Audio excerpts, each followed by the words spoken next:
Faker, Caps, Uzi, Perks.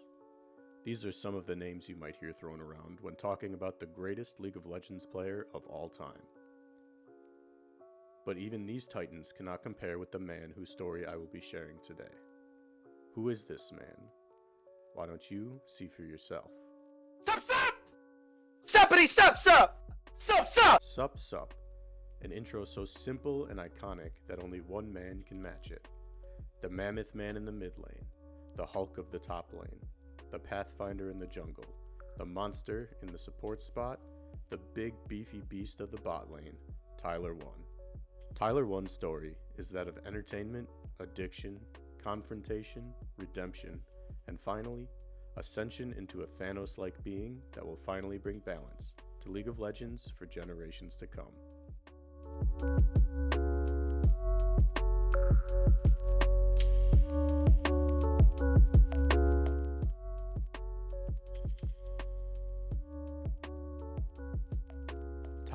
Tyler1 Steinkamp's story begins in Missouri on March 7, 1995, where he was born at a staggering 3 feet tall, weighing in at just under 200 pounds.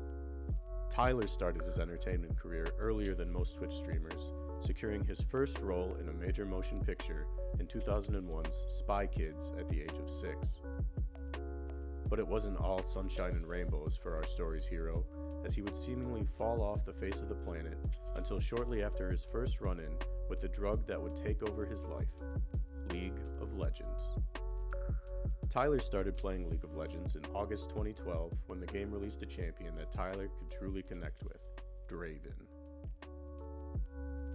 You see, like his soon-to-be favorite champion, Tyler seemed to only be able to say his own name at this point in his life.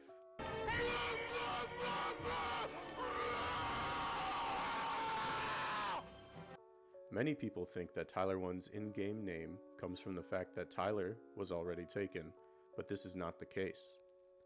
Tyler wanted to put an exclamation behind his name, but sadly, our hero could not figure out how to press both the Shift and 1 key at the same time. So our future legend settled for 1 keystroke, and thus, Tyler1 was born. Tyler was a savant when it came to League of Legends. A connection like none other was made between Tyler and his new friend Draven.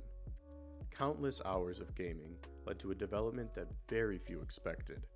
His first achievement was being able to string together words that almost created a coherent sentence. In 1 short year, Tyler climbed all the way to Challenger, League of Legends' highest rank, through dedication and talent. This was not the only new skill that Tyler acquired in this short time, as he actually learned the entire English language via his sheer desire to flame his teammates. With these new skills in both video games and communication, Tyler did something that many others attempted but few have succeeded in, making a career by playing video games for degenerate lengths of time. If you have slept within the last 40 hours, you're a bitch. Not me, baby. Not me. I've been grinding that League of Legends. However, with great power comes great toxicity. Tyler1 was the best player on the Rift every time he loaded up a game of League of Legends, and he knew it. No enemy bot lane could ever stand up to Tyler. That is, if he was willing to win the game for his teammates. Banning Draven, picking Draven, or really anything that could possibly set off this 5-foot ticking time bomb would immediately result in the loss of LP for his teammates. If anyone in the game offended Tyler, he would assure that nobody would be having fun by buying nothing but tears of the goddess to symbolize the frustration and depression that his teammates were about to feel. He would then ram his head into the mid lane tower over and over again, funneling gold into the enemy team. This resulted in Tyler receiving many account bans due to toxicity and feeding, but a small speed bump like this could never keep our hero down.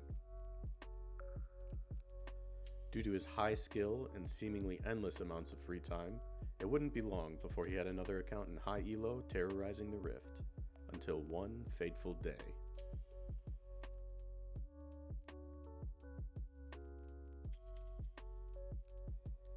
Every 5-foot, bald, head-dented hero needs a villain. Enter Freak. Freak is a Riot employee, LCS caster, analyst, and aspiring streamer. Freak quickly climbed the ranks of Riot in 2011 when his mom was the only one that said they could hold the first World Championships in her basement. Two things are known about Freak. First off, he hates anyone who is better than him at his own game. Pro players are almost ubiquitously idiots. And secondly, he can't see the color blue. These two traits prove to be perilous for our story's hero, where one fateful clash between these combatants in the bot lane resulted in the expulsion of Tyler1 from the League of Legends player base. No mana. You have no mana, bitch. You have no mana! Get the fuck out of here! Let's go! Tyler earned himself an ID ban, meaning that he could no longer simply create a new account each time an account was cut off. But our hero did not give up. His addiction to League of Legends, while appearing poisonous to others, was exactly what Tyler needed to continue his career in the entertainment industry. Tyler had amassed a colossal following during his time streaming League of Legends, which gave him an idea. Become such a giant force in the gaming industry that Riot has no choice but to allow him back into the game. Riot could never keep this man from the heavenly gates of Summoner Rift, because after all, what's a god to a non-believer? Tyler started streaming other games, teaching life skills, and finding any way he could to fill time between the few League of Legends games he could scrape together by playing on secret accounts. Accounts that would eventually get found out by Riot as soon as he posted any content with the summoner names in them. In an effort to change Riot's view of himself, Tyler began changing his actions, even if slightly, to show that he was reformed. For any lesser being, this would have been the end of the road. Tyler, however, literally didn't know the meaning of the word submit. He kept grinding and grinding, eventually creating an army of minions that would hold protests at Riot events, holding up signs that read the phrase, "Free Tyler1." Riot banned these phrases from all sanctioned events and even streams, seemingly putting an end to this rebellion. Until...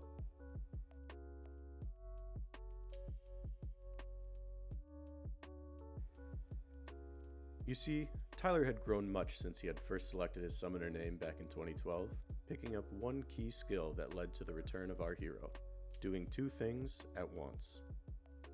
Tyler's toxicity was twofold in intention, by both teaching his teammates when they were misbehaving or playing poorly, and creating an insurance policy in the form of a mentally defeated Riot employee.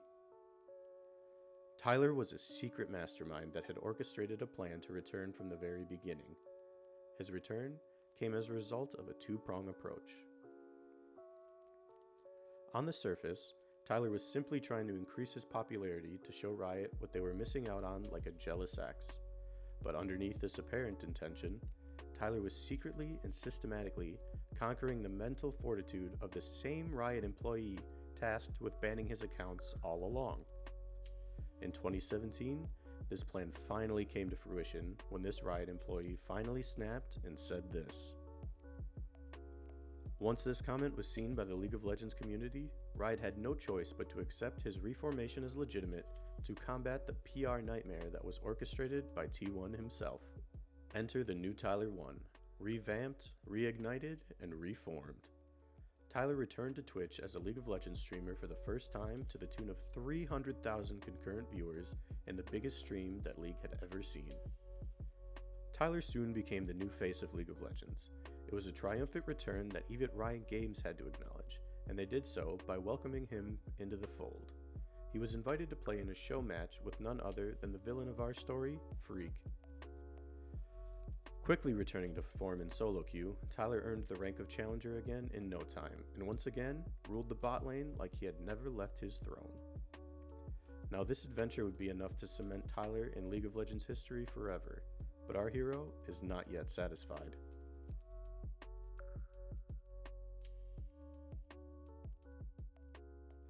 In Season 8, Riot decided that Tyler was becoming too strong and needed to nerf him in the form of gutting his role, the AD carry.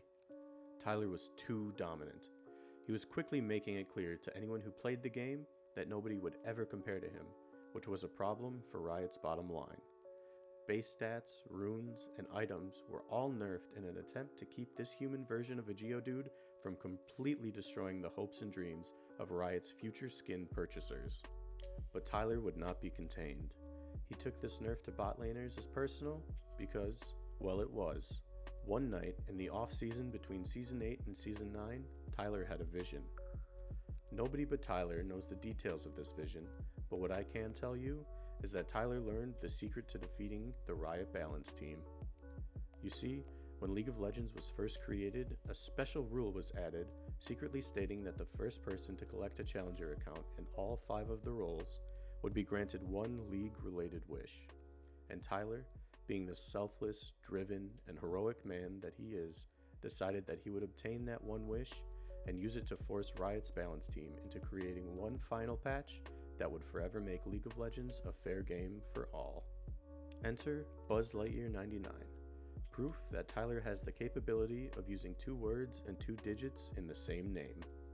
This is Tyler's first off-roll account that he would use to climb to Challenger, proving that he is not actually a Draven one-trick, but can create a bond with any champion in League of Legends that he shares a special trait with. In the jungle, this champion was Olaf. Olaf is the only champion in League of Legends that rivals Tyler's sheer determination and self-disregard. With an ultimate ability that ignores all effects of crowd control, nobody can hold him down or stop him from getting where he wants to be. Tyler's second off-roll account, Hulk Smash 1337, was his instrument of destruction in the top lane.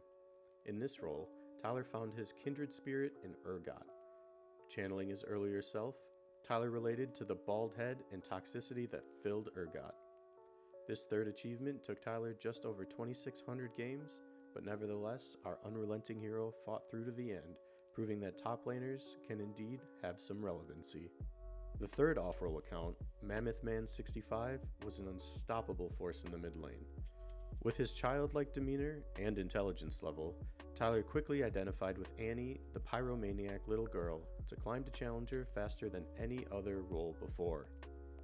Tyler utilized the brain-dead strategy of push and roam to prove that mid lane is in fact the easiest role in League of Legends. This brings us to present day. Tyler is currently playing on the account Cookie Monster 123 and quickly climbing the ranks in the support position. Currently sitting Master 98 LP as of this recording, Tyler has found a most fitting champion to pilot into the completion of this quest with Karma.